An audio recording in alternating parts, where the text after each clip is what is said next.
Hi, welcome to another episode of Hot Takes.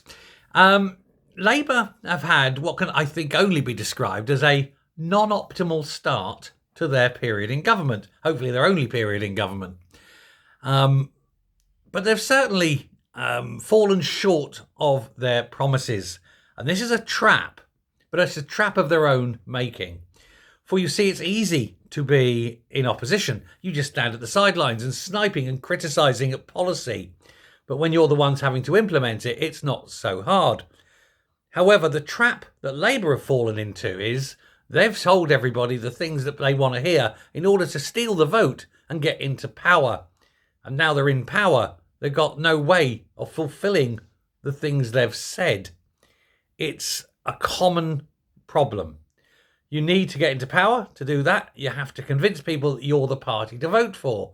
That often means, if not downright lying, then exaggerating the sort of things you intend to do, or at least tell them that you intend to do them, even if you know you can't. That kind of thing. It's a catch-22. If you tell them what you're actually going to do, they won't vote for you. If you tell them what you're actually capable of doing, they won't vote for you. If you tell them what your whole intention is beneath the mask of, decency and reason, they won't vote for you. So what do? You throw up a mask and you lie and you cheat and you steal an election. That's how it's done.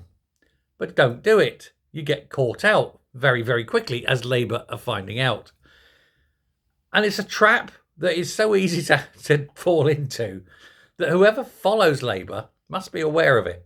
Now, be it the Tories or Reform, probably Reform, but either one, they must not fall into the same trap. What they actually must do is make very pallid promises, if you will. Make very mild promises. Tell people what you would like to do. Don't make the promises that you suspect you can't. Because Labour will lose the election for Labour. All whoever follows has to do is not make outrageous promises that they fail to keep. Keep them small. Aim low. And then pass what you aim at. That way you can be seen as a success. Don't make the huge claims that Labour did. Wealth for all, growing economy, satisfied people, happiness. Because this is socialism. None of those things will ever happen.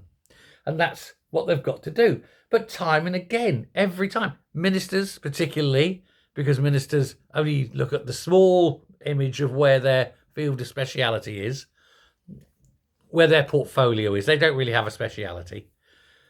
And so they concentrate on that rather than looking at the bigger picture, because they can't see the bigger picture. They cannot encompass the bigger picture. Now, it seems that the next election is a long way away. And so Labour members will be sitting there thinking, oh, well, yeah, we'll have a bad start, then we'll fix it. And by the time the next election comes, the stupid electorate will have forgot about it. That tends to be how they think. But of course, first of all, the electorate isn't stupid. Far from it. We're cleverer than most of the politicians. And secondly, we don't forget about it. We remember it. We highlight it. We show our disapproval. People are not as stupid as politicians wished we were.